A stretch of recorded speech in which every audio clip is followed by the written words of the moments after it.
नमस्कार, जय हिंद साथियों। गुरुकुल के YouTube चैनल में आप सभी का स्वागत है। थोड़ा सा बिजी शेड्यूल होने के कारण हम वीडियो अपलोड नहीं कर पा रहे थे, लेकिन फिर एक बार साइंस का नया एपिसोड लेकर के मैं आपके साथ उपस्थित हूँ। तो दोस्तों, आज के साइंस एपिसोड में हम पढ़ रहे हैं प्लांट मॉर्फोलॉजी। तो समझते हैं क्या होती है प्लांट मॉर्फोलॉजी, है ना। तो प्लांट मॉर्फोलॉजी किसे कहते हैं? तो दोस्तों, प्लांट या पौधे की बाहरी संरचना का अध्ययन करना, उसकी स्टडी करना ही क्या कहलाता है? प्लांट मॉर्फोलॉजी कहलाता है। अब प्लांट मॉर्फोलॉजी में या पौधे की बाहरी संरचना में हम किन किन चीज़ों को पढ़ते हैं तो समझते हैं। हम उसमें प्लांट की बाहर की संरचना में सबसे पहले हम जड़ को समझते हैं। जड़ के बाद तना, पत्ती, फल और फूल, इन्हीं को हम मॉर्फोलॉजी के कैरेक्टर के अंतर्गत रखते हैं। हम दूसरे शब्दों में यह भी कह सकते हैं कि किसी भी पौधे या जीव जंतु को जब हमको पहचानना होता है तो सबसे पहले हम उसकी मॉर्फोलॉजी देखते हैं। ठीक है, मॉर्फोलॉजी मतलब उसके बाहरी रंग, रूप, आकार, आकृति और उसके गुणों को हम देख करके उस जीव को या उस पौधे को हम पहचानते हैं।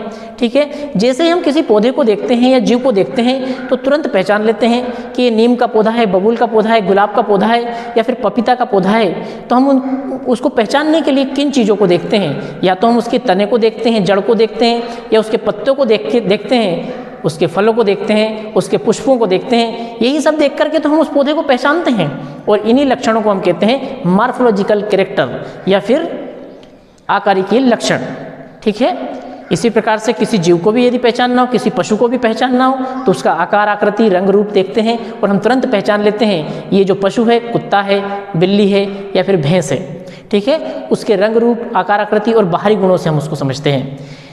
अब जब हम अध्ययन प्लांट के बाहरी स्ट्रक्चर का करते हैं, स्टडी जब बाहरी स्ट्रक्चर की करते हैं किसी भी प्लांट की, तो उसे हम कहते हैं प्लांट मॉर्फोलॉजी। तो दोस्तों, आज के इस टॉपिक में हम प्लांट के मॉर्फोलॉजिकल स्ट्रक्चर के बारे में स्टडी करेंगे। तो उसमें क्या क्या चीज़ें पढ़ेंगे? तो सबसे पहले हम इन भागों का अध्ययन करेंगे बारी बारी से।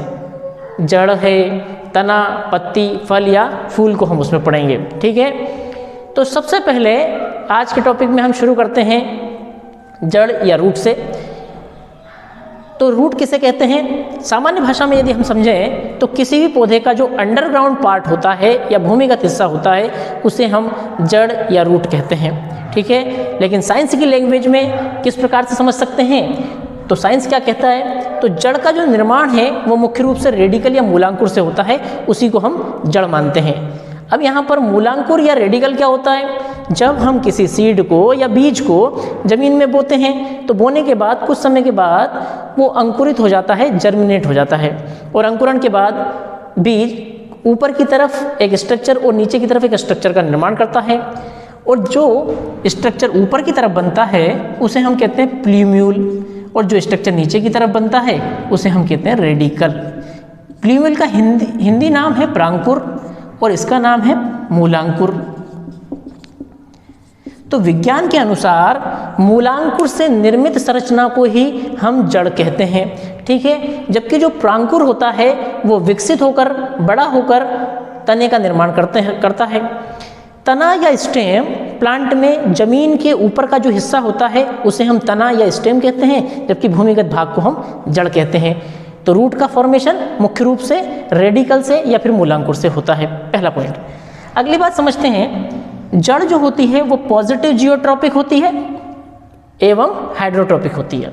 ठीक है, यानी कि जड़ जो होती है निर्माण के बाद, मूलांकुर से निर्माण के बाद जमीन की तरफ चलती है। ये देखिए जमीन की तरफ चल रही है, इसलिए धनात्मक जियोट्रॉपिक।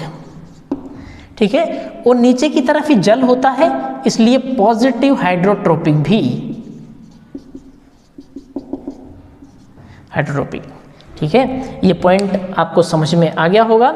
जड़ रेडिकल से निर्मित होने के बाद जमीन की तरफ चलती है, तो इसीलिए उसको कहते हैं पॉजिटिव जियोट्रॉपिक या फिर धनात्मक गुरुत्वानुवर्ती। ठीक है, साथ ही वो पॉजिटिव हाइड्रोट्रॉपिक भी होती है, क्योंकि जमीन के अंदर ही जल होता है, तो जो जड़ होती है वो जल की तरफ चलती है, इसलिए उसको पॉजिटिव हाइड्रोट्रॉपिक भी कहते हैं। ठीक है, इसको हिंदी में कहते हैं गुरुत्वानुवर्ती और इसको कहते हैं जलानुवर्ती, यानी कि जड़ धनात्मक गुरुत्वानुवर्ती और धनात्मक जलानुवर्ती होती है। जमीन की तरफ चलना धनात्मक और पानी की तरफ चलना भी धनात्मक, तो पॉजिटिव जियोट्रॉपिक और पॉजिटिव हाइड्रोट्रोपिक। क्लियर। अगले पॉइंट की ओर बढ़ते हैं। जड़ जैसे कि धनात्मक वाली बात समझी हमने, उसके बाद जड़ ऋणात्मक फोटोट्रोपिक होती है, यानी कि सूर्य से विपरीत दिशा में चलती है या फिर सूर्य के प्रकाश के विपरीत दिशा में चलती है। हम इस प्रकार समझ सकते हैं, जैसे कि यहाँ पर ये रहा सूरज, ठीक है। तो जड़ का जो विकास हो रहा है वो जमीन की तरफ हो रहा है, जबकि सूर्य के प्रकाश के विपरीत दिशा में हो रहा है। इसीलिए नेगेटिव फोटोट्रोपिक या फिर ऋणात्मक प्रकाशानुवर्ती भी इसे कहते हैं, ठीक है। सूर्य के प्रकाश के विपरीत दिशा में विकसित होना, जाना ऋणात्मक फोटोट्रोपिक या प्रकाशानुवर्ती कहलाता है। ये बात आपको क्लियर हो गई होगी। एक और भी अगली बात समझते हैं। अगला पॉइंट, जड़ के ऊपर पर्व और पर्व संधियां, नोड और इंटरनोड्स नहीं पाई जाती। अब ये नोड और इंटरनोड्स क्या होती हैं हम समझते हैं। देखिए, जैसे कि मान लेते हैं ये एक तना है, इस तने पर ये कुछ इस प्रकार की गठाने हैं। हम इन गठानों को, देखिए इन गठानों को कहते हैं नोड, और दूसरी ये गठान है, इसको भी हम कहते हैं नोड। इन नोड को कहते हैं हिंदी में पर्व संधि, और दोनों गठानों के बीच जो स्थान पाया जाता है उसे हम कहते हैं पर्व या फिर इंटरनोड। इसको हम, इस वाले हिस्से को हम कहते हैं इंटरनोड, ठीक है। तो दोस्तों, जो पर्व और पर्व संधि हैं वो सिर्फ तने पर पाई जाती हैं, जड़ में नहीं पाई जाती। जो पर्व और पर्व संधि पाए जाने का जो लक्षण है वो तने का है, जड़ का नहीं। जड़ पर पर्व और पर्व संधि यानी कि नोड और इंटरनोड नहीं पाई जाती। पर्व और पर्व संधि में आपको बता चुका हूँ, इन गठानों को हम पर्व संधि कहते हैं और बीच के स्थान को हम इंटरनोड कहते हैं। आगे बढ़ते हैं। जड़ में क्लोरोफिल भी अनुपस्थित होता है, इसीलिए ये प्रकाश संश्लेषण यानी कि फोटोसिंथेसिस भी इसमें नहीं पाया जाता, ठीक है। जड़ आप लोगों ने देखी होगी, मटमैले रंग की होती है, उसका कोई रंग नहीं होता, उसमें क्लोरोफिल एब्सेंट होता है, क्लोरोफिल अनुपस्थित होता है, इसलिए वो प्रकाश संश्लेषण की क्रिया संपन्न नहीं करती। जड़ का जो मुख्य कार्य है वो पौधे को जमीन में साधे रखना है। एक और भी चीज़ हम देखते हैं यहाँ पर, देखिए ये मान लीजिए जड़ है, जड़ से इस प्रकार की कुछ संरचनाएं निकलती हैं, पतली पतली धागे जैसी रचनाएं, इन्हें हम कहते हैं मूल रोम। इनको हम मूल रोम कहते हैं। इंग्लिश में इन्हीं का नाम रूट हेयर है। देखिए, जड़ जल का अवशोषण जो करती है वो इन्हीं मूल रोम या रूट हेयर की सहायता से करती है। एक और भी प्रश्न यहाँ से रूट हेयर से या मूल रोम से पूछा जाता है कि मूल रोम यूनिसेल्युलर होते हैं, मल्टीसेल्युलर होते हैं। तो जो मूल रोम होते हैं या फिर रूट हेयर होते हैं वो यूनिसेल्युलर या फिर एक कोशिकीय होते हैं। ये बात विशेष रूप से याद रखना। क्लियर। तो मेरे प्यारे साथियों, देखिए मूल रोम या फिर रूट हेयर यूनिसेल्युलर यानी कि एक कोशिकीय होते हैं, और इनका जो मुख्य कार्य होता है वो जमीन से पौधे के लिए जल का अवशोषण करना होता है, ठीक है। तो ये जड़ की कुछ मुख्य विशेषताएं थी। अब हम आगे जड़ के प्रकार पढ़ेंगे, जड़ कितने प्रकार की होती है। तो ये जो जड़ की जो विशेषताएं थी ये आपको अच्छे से समझ में आ गई होंगी, क्लियर हो गई होंगी। देखिए साथियों, अब हम बात करते हैं जड़ के प्रकारों की। तो जड़ मुख्य रूप से दो प्रकार की होती है। नंबर 1 मूसला जड़ या टेप रूट, दूसरी होती है अपस्थानिक जड़ या फिर एडवेंटिशियस रूट, ठीक है। इसी का दूसरा नाम जखड़ा जड़ भी है या फिर फाइब्रस रूट भी इसको हम कहते हैं, ठीक है। अब हम समझते हैं सबसे पहले मूसला जड़ या फिर टेप रूट को। तो देखिए, इस जड़ का निर्माण सबसे पहले तो मूलांकुर से होता है। आपको मैं समझा चुका हूँ कि मूलांकुर क्या होता है। देखिए, सीड की जर्मिनेशन या फिर बीज के अंकुरण के बाद एक स्ट्रक्चर ऊपर बनता है, उसे कहते हैं प्ल्यूम्यूल, और नीचे बनता है उसे कहते हैं रेडिकल या फिर मूलांकुर। तो जो मूसला जड़ है या टेप रूट है उसका निर्माण मूलांकुर या फिर रेडिकल से होता है। क्लियर। उसके बाद दूसरी बात करें, ये जो जड़ है मूसला जड़, ये द्विबीजपत्री पौधों में पाई जाती है। क्लियर। सबसे पहले तो हम इस थोड़ा सा मूसला जड़ के बारे में समझते हैं। मूसला जड़ जो होती है ना वो थोड़ी गहराई तक जाती है और इसमें एक मुख्य जड़ का निर्माण होता है, ठीक है, और उससे फिर बाकी जड़ें निकलती हैं। द्विबीजपत्री पौधों में सिर्फ ये पाई जाती है। तो द्विबीजपत्री पौधे किन्हें कहते हैं पहले तो हम ये समझते हैं। मेरे प्यारे बच्चों, कुछ प्लांट ऐसे होते हैं जिनके सीड को यदि हम तोड़ें तो दो भागों में आसानी से बढ़ जाएंगे। जैसे कि एग्जाम्पल बात करें, जैसे कि चना है, चने के सीड को हम तोड़ें तो एक भाग ये हो जाएगा, दूसरा भाग ये हो जाएगा। इसे कहते हैं एक बीजपत्र, उसे कहते हैं दूसरा बीजपत्र। यानी कि ये एक कोटिलीडन हुआ और ये दूसरा कोटिलीडन। यानी कि जिन पौधों के सीड में 2 कोटिलीडन पाए जाते हों उन्हें कहते हैं डाइकोट प्लांट या फिर द्विबीजपत्री पौधे।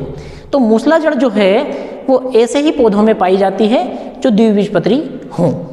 क्लियर। अब द्विबीजपत्री पौधे कौन कौन से होते हैं? तो चना, मसूर और जितने भी लेग्यूमिनस प्लांट होते हैं, यानी कि दाल कुल के पौधे जो होते हैं, जिनकी दाल बनती है, जिनके सीड के 2 हिस्से आसानी से हो जाते हैं, उन्हें हम कहते हैं लेग्यूमिनस प्लांट। ठीक है।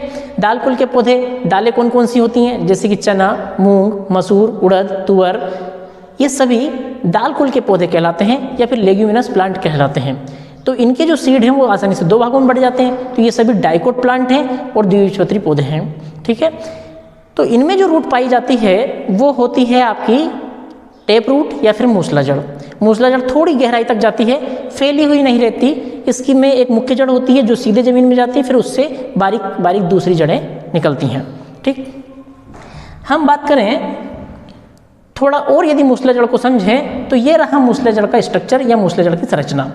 इसमें सबसे पहले एक मुख्य जड़ निकलेगी ऐसे, और उस मुख्य जड़ से निकलती हैं फिर दूसरी जड़ें। ठीक है। और इन दूसरी जड़ों से निकलती हैं अगली जड़ें। तो ये जो जड़ है इसको कहते हैं हम प्राइमरी रूट या प्राथमिक जड़, और इससे निकलने वाली जड़ों को हम कहते हैं सेकेंडरी रूट या द्वितीयक जड़, और इससे निकलने वाली जड़ों को हम कहते हैं टर्सरी रूट या फिर तृतीयक जड़। ठीक है। और इस प्रकार से ये सीधी मुख्य जड़ सबसे पहले सीधे जमीन में जाती है, फैली हुई नहीं रहती। यहीं पास में यदि आप अपस्थानिक जड़ का संरचना देखेंगे तो देखिए ये मुख्य जड़ ना बना करके इस प्रकार से चारों तरफ फैली हुई है। मूसला जड़ ने एक मुख्य जड़ नहीं बनाई, चारों तरफ इस प्रकार से इसकी जो जड़ें हैं वो चारों तरफ इस प्रकार से फैल गई हैं। जबकि मूसला जड़ में एक मुख्य जड़ होती है, उसे प्राथमिक जड़ कहते हैं। उस प्राथमिक जड़ से द्वितीयक जड़ निकलती है और द्वितीयक जड़ से निकलती है तृतीयक जड़ें, इन्हें टर्सरी रूट कहते हैं। इस पूरे रूट सिस्टम को हम कहते हैं टेप रूट। ठीक है। तो यही होती है मूसला जड़। ठीक है। मूसला जड़ से कुछ प्रश्न पूछे जाते हैं तो खास करके यही याद रखना, इसका निर्माण रेडिकल से होता है। दूसरी बात, ये डाइकोट प्लांट की में ही पाई जाती है। क्लियर।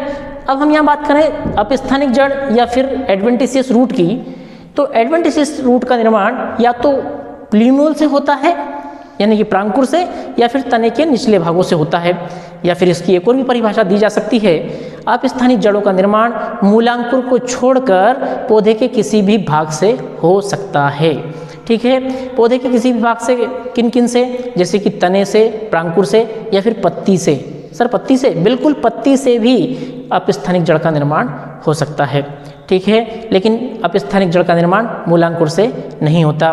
बीज के अंकुरण के कुछ समय बाद ही जो मूलांकुर होता है, ये रेडिकल होता है, उसका विकास रुक जाता है। उसके कारण उसमें तने से ही जड़ें निकलना शुरू हो जाती हैं, उसे हम कहते हैं अपस्थानिक जड़ें। ठीक है। अपस्थानिक जड़ें या एडवेंटिशियस रूट की हम बात करें तो मुख्य रूप से एक बीजपत्री पौधों में पाई जाती है। ये मोनोकोट प्लांट में ही पाई जाती है। फॉर एग्जाम्पल, मोनोकोट प्लांट कौन होते हैं? जैसा कि हमने डाइकोट प्लांट का एग्जाम्पल दिया कि डाइकोट प्लांट के जो सीड होते हैं वे बराबर 2 भागों में बढ़ जाते हैं, दाल कुल के पौधे। ठीक है। जबकि जो मोनोकोट प्लांट होते हैं या एक बीजपत्री जो पौधे होते हैं, उनका जो सीड है, उनका जो बीज है, वो 2 भागों में नहीं बढ़ता। एग्जाम्पल देख लेते हैं।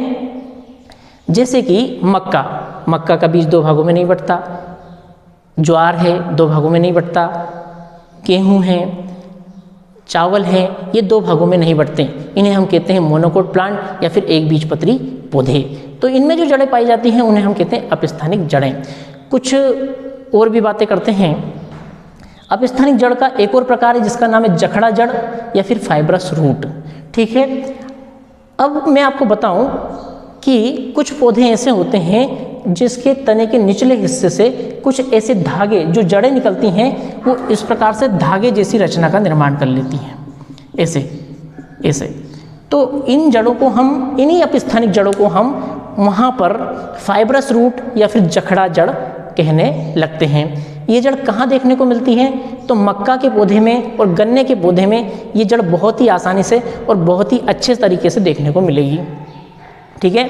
आप लोगों ने मक्का का पौधा देखा होगा या फिर गन्ने का पौधा देखा होगा, उसके निचले हिस्से में आप देखेंगे तो इस प्रकार की जड़ें देखने को मिलती हैं। तो इन्हीं जड़ों को हम कहते हैं फाइब्रस रूट या फिर जखड़ा जड़ कहते हैं। तो दोस्तों अपस्थानिक और जखड़ा जड़ दोनों अलग अलग नहीं है। जखड़ा जड़ जो है, फाइब्रस रूट जो है, वो एडवेंटिशियस रूट का ही एक टाइप है, ठीक है। एक बीजपत्री पौधों के में जो जड़ें पाई जाती हैं वे लगभग फाइब्रस रूट के अंतर्गत ही आती हैं। कुछ और विशेष जड़ों की हम बात करें, जैसे कि बरगद का पौधा आप लोगों ने देखा होगा, बरगद का पेड़ आपने देखा होगा। बरगद के पेड़ में तने से ऊपर से कुछ मोटी मोटी जड़ें नीचे की ओर आती हुई दिखती हैं, वह भी अपस्थानिक जड़ें हैं क्योंकि वे तने से निकल रही हैं, ठीक है। एक और खास प्लांट है जिसका नाम है अजूबा। जी हाँ दोस्तों, इस प्लांट का नाम है अजूबा। इसकी पत्तियां आप लोगों ने देखी होंगी, इस प्रकार की इसकी पत्तियां होती हैं, इस प्रकार की इसकी पत्तियां होती हैं। और जब इस पत्ती को ज़मीन में लगाया जाता है, गीली मिट्टी में रख दिया जाता है, तो ये पत्ती अपने किनारों से ही जड़ों का निर्माण करने लगती है। तो ये जो जड़ हैं इन्हें भी हम अपस्थानिक जड़ या फिर एडवेंटिशियस रूट कहते हैं, ठीक है। अब अजूबा का एक और भी नाम है जिसे हम अजूबा, कुछ जगह पर अजूबा कहा जाता है, ब्रायोफिलम भी कहते हैं, पत्थर चटा भी कहते हैं। ये इस प्लांट की एक खासियत है कि इसकी पत्तियों से ही नए प्लांट का निर्माण हो जाता है। इसकी पत्तियों को यदि हम ज़मीन में लगा देंगे तो उसकी पत्तियों से ही जड़ निकलने लगती हैं और एक नए प्लांट का निर्माण हो जाता है, ठीक है। सबसे अच्छी बात है, यदि घर में एक पौधा है अजूबे का तो उसकी जो पत्तियां हैं वो तोड़ तोड़ करके आप अलग गमलों में लगा सकते हैं और उन पत्तियों से ही जड़ें निकल करके एक नए प्लांट का निर्माण हो जाएगा। उन पत्तियों से जो जड़ें निकलती हैं उन्हीं जड़ों को हम कहते हैं अपस्थानिक जड़ या फिर एडवेंटिशियस रूट, ठीक है। तो अजूबा भी इसका एग्जाम्पल है। तो दोस्तों अपस्थानिक जड़ से आपसे मुख्य रूप से यही प्रश्न पूछे जाएंगे, ये कहाँ पाई जाती हैं? तो मुख्य रूप से ये एक बीजपत्री पौधे या फिर मोनोकोट प्लांट में पाई जाती है। तो आज के वीडियो में सिर्फ इतना ही। जड़ और जड़ के प्रकार आपको अच्छे से समझ में आ गए होंगे।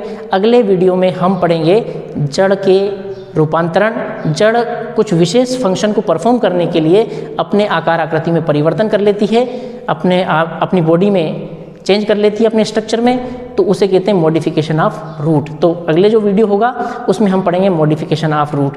तो आप लोग खुश रहिए, मस्त रहिए, अपना और अपनों का ख्याल रखिए। जय हिंद, वंदे मातरम। मिलते हैं अगले एपिसोड में।